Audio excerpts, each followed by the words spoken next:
ও আমার বাবাজিরা, ইমাম আবু হানিফা রাহমাতুল্লাহি আলাইহি যার মাযহাব অনুযায়ী আমরা বাংলাদেশের শতকরা 90% লোক চলি, ইমাম আবু হানিফার লাশ তো জেলখানা থেকে বেরিয়েছে। তো আমার আল্লাহ বলেন ওয়াউযু ফি সাবিলি, আমার রাস্তায় আসার কারণে, টিকে থাকার কারণে, ঈমান আনার কারণে তোমাদের প্রতি যে নির্যাতন করা হয়েছে, ফাঁসি দেওয়া হয়েছে, জেলে পড়া হয়েছে, ও আমার বাবাজিরা, ইমাম আবু হানিফা রাহমাতুল্লাহি আলাইহি যার মাযহাব অনুযায়ী আমরা বাংলাদেশের শতকরা 90% লোক চলি, ইমাম আবু হানিফার লাশ তো জেলখানা থেকে বেরিয়েছে। একজন ইমাম, জামানের ইমাম ইমাম আবু হানিফা রাহিমাহুল্লাহ, ওনাকেও জেলে থাকতে হয়েছে। কি দোষ ছিল? যার নাম দিলে সমস্ত ওলামায়ে কিরাম, তুলাবায়ে ইলম নামের সাথে সাথে রাহিমাহুল্লাহ বলে, আল্লাহ তুমি তার প্রতি রহম করো। এমন একজন ব্যক্তির লাশ তো জেলখানা থেকে বেরিয়েছে, জেলের নির্যাতন সহ্য করতে হয়েছে। ও বাবাজিরা, আমার আল্লাহ বলে দিয়েছেন ১৫০০ বছর পূর্বে ওলামায়ে কিরাম কি স্বেচ্ছায় জেলে কারাবরণ স্বাচ্ছন্দ্যে করতে চান? জেলে থেকে আনন্দ প্রকাশ করেন, হাসি মুখ নিয়ে ফাঁসির কাস্টে ঝোলেন কি এমনিতেই? আমার আল্লাহ বলে দিয়েছেন সূরা আলে ইমরানের ১৯৫ নম্বর আয়াতের মধ্যে, ওয়াউযু ফি সাবিলি, আমার রাস্তায় যারা নির্যাতিত হয়েছে, ও কাতালু, যারা জিহাদে অংশগ্রহণ করেছে, ও কুতিলু, যারা জিহাদে অংশগ্রহণ করার পরে শাহাদাত বরণ করেছে,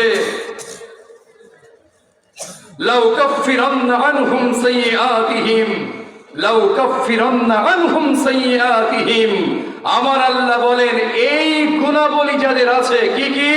যারা হিজরত করেছে, যারা তাদের নিজেদের বাসা বাড়ি থেকে বহিষ্কৃত হয়েছে, এরপরে আমার রাস্তায় টিকে থাকার জন্য যারা নির্যাতন সহ্য করেছে, যারা জিহাদে অংশগ্রহণ করেছে, নিজে কাউকে মেরেছে জিহাদে অংশগ্রহণ করে, অথবা নিজে জিহাদ করতে করতে শাহাদাত বরণ করেছে, এই গুণের অধিকারী বান্দাবান্দি যেই হোক, নারী হোক পুরুষ হোক, আমি আল্লাহ তাদের সব গুনাহকে মাফ করে দিলাম। বলুন সুবহানাল্লাহ।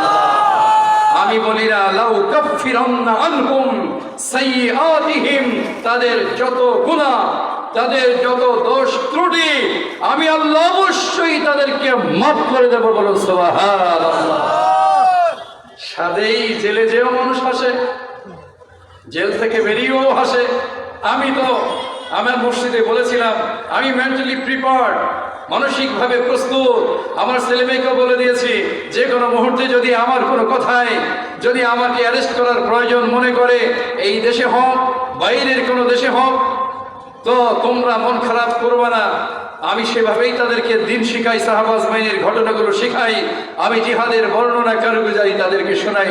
গত শুক্রবার, বেশি দিন আগে না, আজকে সোমবার, গত শুক্রবারে আমার মসজিদে আমি এইবার মদিনাতে যে বদর প্রান্তরে গিয়েছিলাম, বদর প্রান্তরে যে ছোট্ট একটা 4 মিনিটের 5 মিনিটের একটা ভিডিও তৈরি করেছি আমি। সোশ্যাল মিডিয়ায় হয়তো আপনারা কেউ দেখেছেন কিনা জানি না। আমি গত বাংলাদেশে 6 তারিখে এসেছি, 9 তারিখ শুক্রবার আমার মসজিদে সূরাতুল আনফালের 12, 13, 14, 15 4টি আয়াতের মধ্যে বদর যুদ্ধের ঘটনা আছে। আমি এটা নিয়ে, এই বিষয়বস্তু নিয়ে আমার মসজিদে আমি সেখানে আলোচনা করেছি। আমার বাবাজিরা এই মুজাকারা কেন করছি?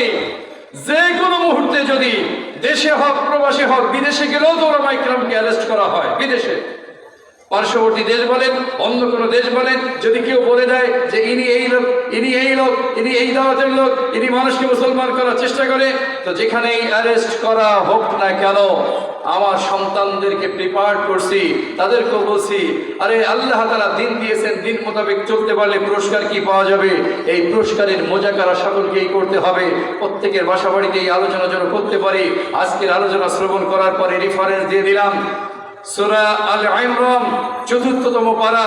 এই সূরা আলে ইমরানের ১৯৫ নম্বর আয়াত, 195 নম্বর আয়াতের মধ্যে আমার আল্লাহ তাআলা বলেছেন, নারী হোক পুরুষ হোক, ফাল্লাযিনা হাজারু, যদি এখানে দিন নিয়ে টিকে থাকা না যায়, এখান থেকে যদি হিজরত করে, এই মির্জাপুর থেকে হিজরত করে যদি অন্য কোথাও যেতে হয়, তৎকালীন মক্কা থেকে হিজরত করে যারা মদিনাতে এসেছেন, অন্য দেশ থেকে যারা এসেছেন, এখানে সবাই ইনক্লুড।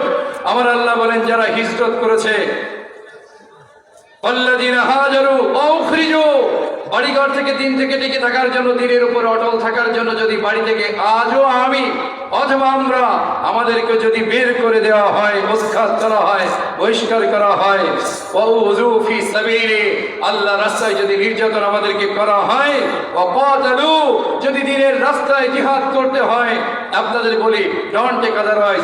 আমার ছেলে মাদ্রাসায় পড়ে, আমাকে বলুন বহুবার বলছে, আব্বা ফিলিস্তিন যুদ্ধ চলছে, ফিলিস্তিনে যাওয়ার কোনো সুযোগ নেই। আমি বললাম, বাবা ফিলিস্তিনে যাওয়ার আমার কাছে কোনো সুযোগ নাই, তুমি যদি সুযোগ করে নিতে পারো করো। 17 বছর বয়স, মাদ্রাসায় ক্লাস জামাতে নাহবি মেরে এসে পড়ে। তো আমি তাকে বললাম, তুমি যদি সুযোগ করতে পারো তুমি চলে যাও। এই যে শব্দ লালন করা যে আমার মুসলমান ভাই, আজকে বাইতুল মুকাদ্দাস যেখানে আমার নবী আলাইহিস সালাম সমস্ত নবীদেরকে নিয়ে ইমামতি করেছিলেন, যেখানে 1 রাকাত নামাজ পড়লে একবার সুবহানাল্লাহ বলে 25,000 গুণ নেকি আল্লাহ বৃদ্ধি করে দেন। বলো সুবহানাল্লাহ।